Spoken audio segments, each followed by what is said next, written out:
ગંધાય, માણસ ખાઓ, માણસ ગંધાય, માણસ ખાઓ. અંધારું થઈ ગયું હતું.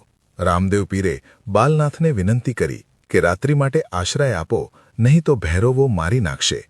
બાલનાથે પહેલાં મનાઈ કરી, પરંતુ તેમની વિનંતી સાંભળી અંતે તેમને પોતાની ઝૂંપડીના એક ખૂણામાં ગોદડી નીચે છુપાવી દીધા.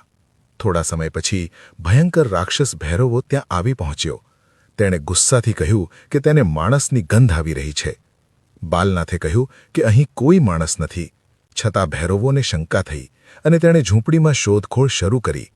શોધ કરતા કરતા તે ગોદડી સુધી પહોંચ્યો અને તેને ખેંચવા લાગ્યો, પરંતુ અદ્ભુત ઘટના બની. ગોદડી પૂરી થવાને બદલે વધતી જ ગઈ.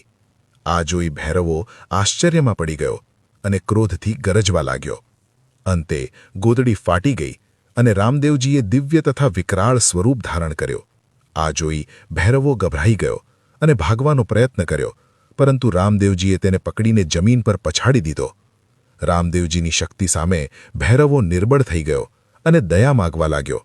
રામદેવજીએ તેને કહ્યું કે તું પાપી છે, છતાં જો સાચે સુધરવા માગે તો પોતાના નિવાસસ્થાને જ રહે. ભૈરવો તેમને પોકરણ નજીકની પહાડીઓની ગુફાઓ સુધી લઈ ગયો. રામદેવજીએ આશીર્વાદ આપ્યો કે તેમના નામે થતા યજ્ઞ અને મેળાના પ્રસાદમાંથી તેને પણ ભાગ મળશે. ત્યારબાદ રામદેવજીએ ભૈરવને ગુફામાં જ બંધ કરી દીધો.